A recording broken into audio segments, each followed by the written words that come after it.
Bonjour. Quel est ton poste? Alors moi je suis responsable enfant-jeunesse. Combien de temps travailles-tu ici? Que je travaille au centre social ou que je suis responsable? Oui.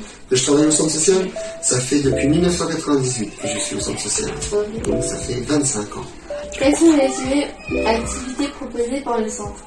Alors le centre propose plusieurs activités. Il propose des activités pour les petits, donc le lieu d'accueil par enfants. Il propose aussi des activités pour les enfants. Donc on a les centres de loisirs, donc les accueils collectifs de mineurs, pour les enfants de 4 ans à 17 ans. On propose aussi des activités adultes, comme par exemple l'atelier couture, l'atelier artisanal, et aussi des activités seniors, comme l'activité bavardages. Quelles sont les différentes activités qui sont proposées pour le secteur enfant-jeunesse? Alors sur le secteur enfant-jeunesse, on a plusieurs activités qui sont proposées aux enfants.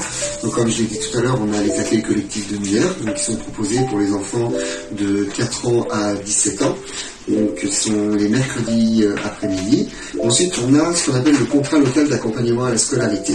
Donc là on va chercher les enfants et on les aide dans leur travail scolaire. Ils font aussi un projet éducatif en lien avec le projet d'école. Généralement on travaille en lien avec les écoles.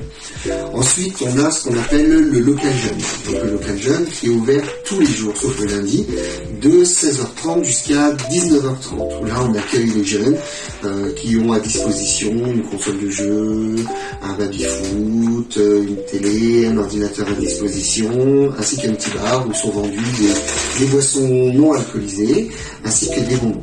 Pendant ces temps de local, les animateurs travaillent avec les jeunes sur les projets qu'ils aimeraient bien faire, les sorties qu'ils aimeraient bien organiser, les soirées qu'ils aimeraient organiser aussi.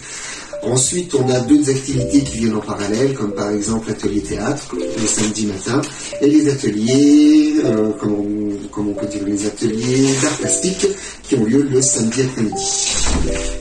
Dessus, on a plusieurs autres petites activités qui peuvent se rajouter, comme par exemple les activités ACM vacances, où là on propose aux enfants des activités sur un thème bien spécifique, et où on organise aussi des sorties, comme on parle d'attractions, ou des choses comme ça.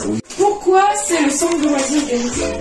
Alors, pourquoi c'est le centre de loisirs des moucherons? Alors, pour la petite histoire, en fait, c'est parce qu'avec les animateurs, on disait les enfants, ils courent partout, un peu comme les moucherons, qui volent tout le temps l'été, qui sont un peu partout, et donc c'était un peu pour ça qu'on avait appelé le centre de loisirs des moucherons.